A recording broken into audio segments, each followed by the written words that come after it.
Assalamualaikum warahmatullahi wabarakatuh. Selamat pagi sobat trader semuanya dimanapun saat ini Anda berada. Jumpa lagi dengan Wijaya Trading di hari ini, hari Rabu 22 Maret 2023. Sebelum kita masuk pada mapping pagi, seperti biasa kita sedikit akan mereview satu hari kemarin ya. Kita mungkin satu hari kemarin sudah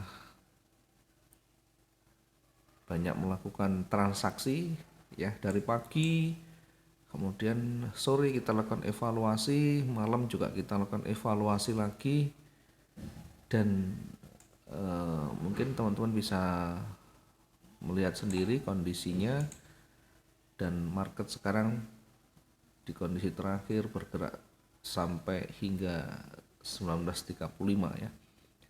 Berapa potensi, berapa peluang yang bisa kita dapatkan, tentu hanya orang-orang yang mengamati dari pagi, hanya orang-orang yang mempraktekkan yang bisa memahami hasilnya.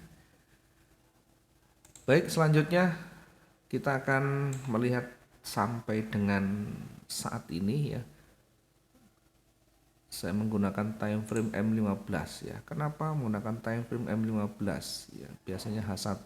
Ya, ada beberapa pertanyaan yang ditanyakan oleh teman-teman ya, kenapa pakai M15, kenapa pakai M30 dan sebagainya ya. Satu, dengan pertimbangan karena ada pergerakan, ada harga yang cukup. Ini sebelumnya ada harga yang terus-menerus bergerak ke atas, sehingga untuk memudahkan saya mengetahui lebih detail di sana,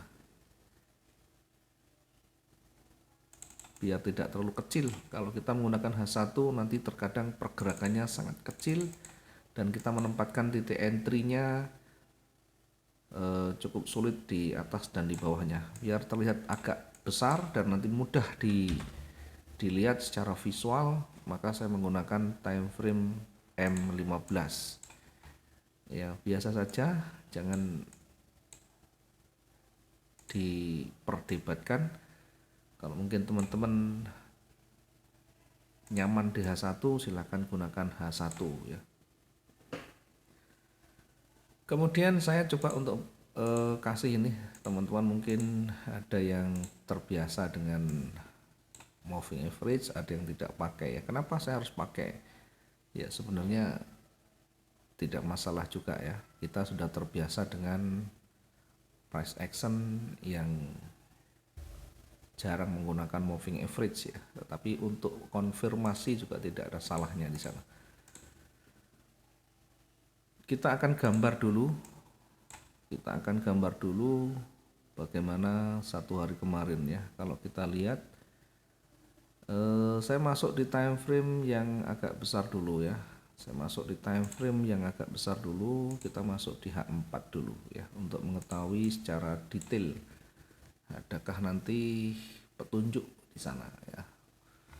Di H4 kalau kita lihat yang terdekat, tren besarnya naik dan tren kecilnya turun ya. Di tren kecil ada loss momentum di sana, sehingga kita bisa mencari konfirmasinya. Di sana ada level, kemudian tidak mampu breakout, kemudian pergerakan seller mulai melemah dan terkonfirmasi naik, berarti ada kemungkinan akan bergerak naik. Dari time frame yang lebih besar, ada potensi akan naik lagi ya. Dari time frame daily kalau kita lihat dari situ ada bearish ya, ada bearish momentum, artinya ada seller yang cukup kuat di sana. Apakah nanti akan lanjut bergerak turun ya. Dari D1 tidak ada petunjuk untuk naik, belum ada petunjuk kuat untuk naik. Karena itu kita tidak menggunakan time frame D1 ya untuk konfirmasi ya, karena di terakhirnya adalah bearish yang kuat, sementara sekarang masih bergerak melawan dari tren yang terdekatnya.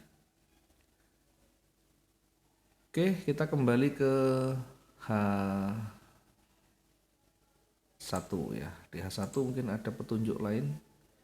Ya, di H1 seperti halnya di H4 ada petunjuk akan bergerak naik dari struktur yang terdekat. Dari histori yang terdekat ada buyer, ada bullish yang mulai bergerak. Meskipun belum signifikan, kita tetap pertimbangkan, kita akan nanti jadikan sebagai acuan awal ya. Oke, kita kembali lagi ke M15. Oke, di M15 kita bisa menempatkan posisi dulu ya. Kita bisa mempersiapkan posisi awal, memastikan betul-betul dia sudah cukup kuat ya, memastikan sudah cukup kuat untuk bullishnya. Jarak kita kasih yang tidak terlalu dekat biar tidak segera tersentuh dan beresiko nantinya.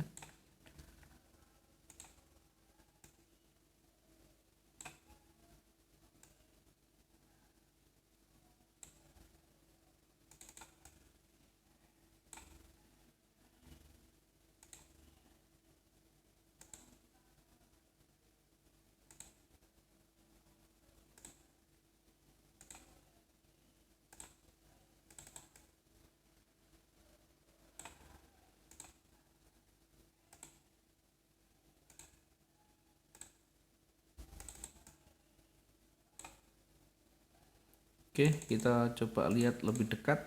Satu, kita tempatkan buyer atau buy di 1949 ya. 1949 jarak sudah cukup untuk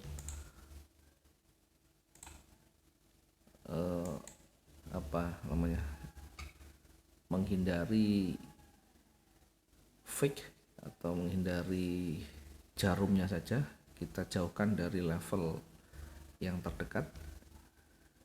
Kita tempatkan untuk buy-nya 1949 ya, poin sekian.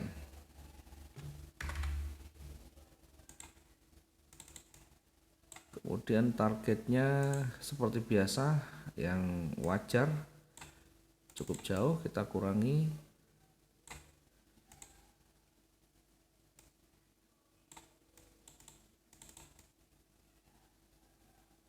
Oke, kita tempatkan untuk target 1 di 1954 juga.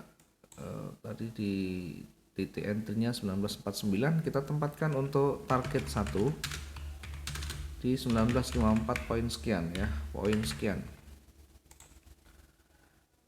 1954.43. Target 1 di 1954.43. Kemudian di target yang kedua kita tempatkan di, ini cukup jauh sekali ya,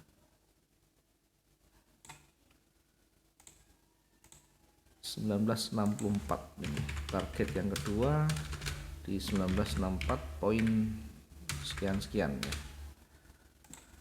1964.04.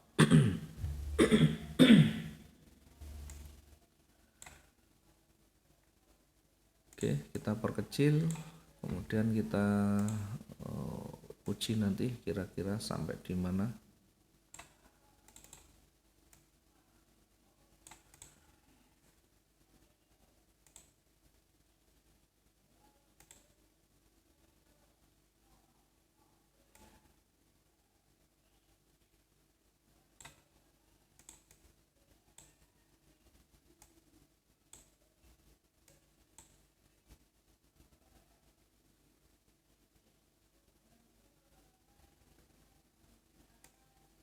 Oke, kita tempatkan untuk koreksi yang terdekat ya, koreksi yang terdekat.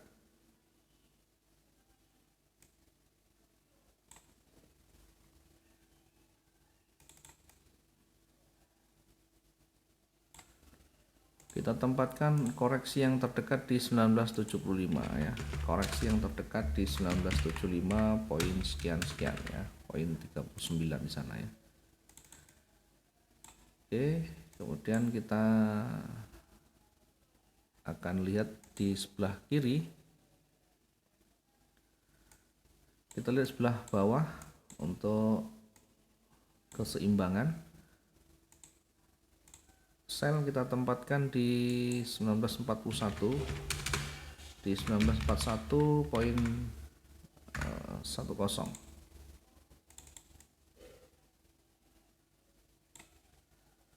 Kita targetkan untuk ya selnya mendekati level psikologis yang terdekat. Ini untuk target 1 di 1935.89 ya. Saya kasih X saja.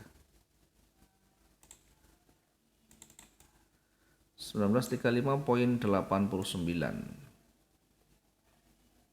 Oke, sementara target yang kedua kita lihat sisi sebelah kiri.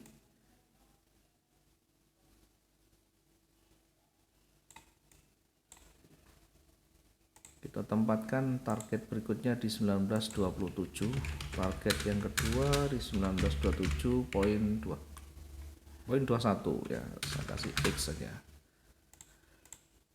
Oke, kemudian kita coba lihat kira-kira sampai di mana potensi bergerak turunnya ya. Kita tempatkan koreksinya di sini.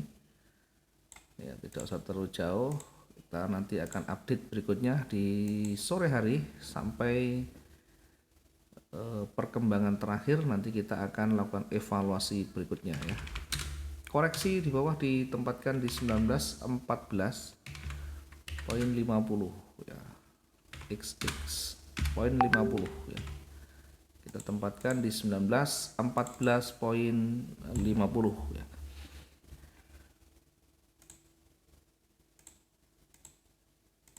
Oke, ini dulu yang bisa kita sampaikan. Nanti kita update lagi setelah terbentuk satu kondisi yang baru ya, harga yang terbaru yang punya pengaruh yang signifikan. Apakah pengaruh naik atau turun, nanti kita akan lihat lagi seperti apa dampaknya terhadap harga sebelumnya. Mungkin itu yang bisa kita sampaikan. Nanti kita akan update lagi. Kurang lebihnya mohon maaf. Terima kasih. Selamat pagi. Assalamualaikum warahmatullahi wabarakatuh. Salam profit dua arah.